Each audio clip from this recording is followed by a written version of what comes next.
Welcome to Nintendo K Channel. I am Danny. With the release of Pokemon Scarlet and Pokemon Violet for Nintendo Switch, it brought forth a new generation of Pokemon to battle and catch. Like in past games in the series, you can trade the Pokemon you catch with others, work on completing your Pokedex. I thought this guide would be helpful to all that is new to Pokemon or not aware on how to trade. As you're watching, you found this guide helpful, I would appreciate a thumbs up. Consider subscribing to Nintendo K for more guides like this coming your way. Alright, let's get right into it. Regardless of Pokemon Scarlet or Pokemon Violet you chose, this will work the same way on both games. There are different methods and scenarios on how you can trade Pokemon, so be sure to watch until the very end to catch everything. Be aware that you need access to the Poke Portal menu for any trading to happen.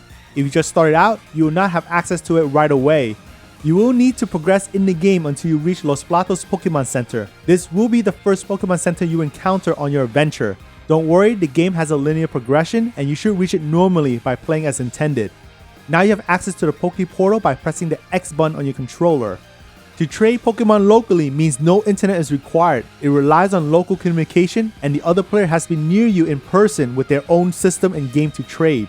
You will know you're local by noticing the offline mode notification on the top right corner. Now, to trade locally with other players, start by opening the Poke Portal menu. Select the Link Trade option, then select Begin Searching in the sub-menu. The game will begin searching a nearby trade partner to trade Pokemon with. Once they have found someone, you'll be brought to your inventory of Pokemon you caught. Select the Pokemon you want to trade, and you will see the one you will receive in return. An animation of the trading process will play out, and the Pokemon's data will be registered to your Pokedex. The next method is to trade locally with a specific person. Both players need to access the Poke Portal menu, then select Link Trade. In the sub-menu, select Set Link Code. Both players need to enter the same link code, and the game will start searching for the player with the same corresponding link code.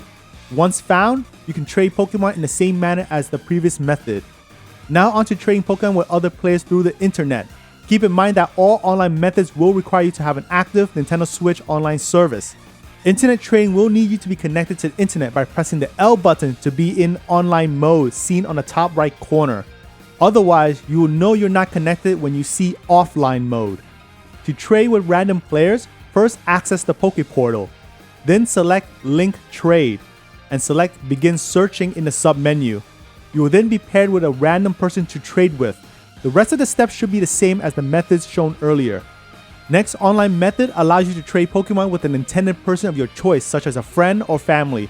For this to work, both players need to access the Poke Portal menu, select Link Trade, and set Link Code. In the sub-menu, you and your other player will need to input the same link code. Once that is done, the game will start looking for the correct corresponding player. Once found, you will just need to select the Pokemon you want to trade, and the rest of the process is the same as the others mentioned earlier. The next trade method is the Surprise Trade. This allows you to be randomly paired with another player on the internet to receive a Pokemon of their choice and they receive a Pokemon of your choice. As the name implies, this option is intended for both parties to be surprised by the unknown incoming traded Pokemon. To initiate this trade, access the Poke Portal menu, then select Surprise Trade. The game will automatically connect to the internet. Now, an inventory of all the Pokemon you have caught will be brought up. Make sure you have Pokemon stored in your box, otherwise you will get a message to move a Pokemon into your box. Also, you can select a Pokemon that is in your active current party. Select the Pokemon you want to surprise trade with. It will then prompt you to save your game and start a surprise trade. Select Yes, and the game will begin searching for a trade partner. It is complete when you see a notice on the top center of the screen with Surprise Trade completed. You can see what Pokemon you receive by pressing on the Y button within the allotted time on the status bar, then press Surprise Trade. Otherwise, you would need to go back to the Poke Portal and then select Surprise Trade. In both instances, the transfer animation will play out confirming the trade. The last trade method is through using the Union Circle. You can only do link trades there between fellow group members while playing together. This works both offline and online mode. Just follow the same steps mentioned in the link trades earlier to trade with your group. So there you have it. If you found this episode helpful, I would appreciate a thumbs up. Consider subscribing for more helpful Pokemon Scarlet and Violet guides like this coming your way. I am Danny from Nintendo K Channel. Until next time, thanks for watching.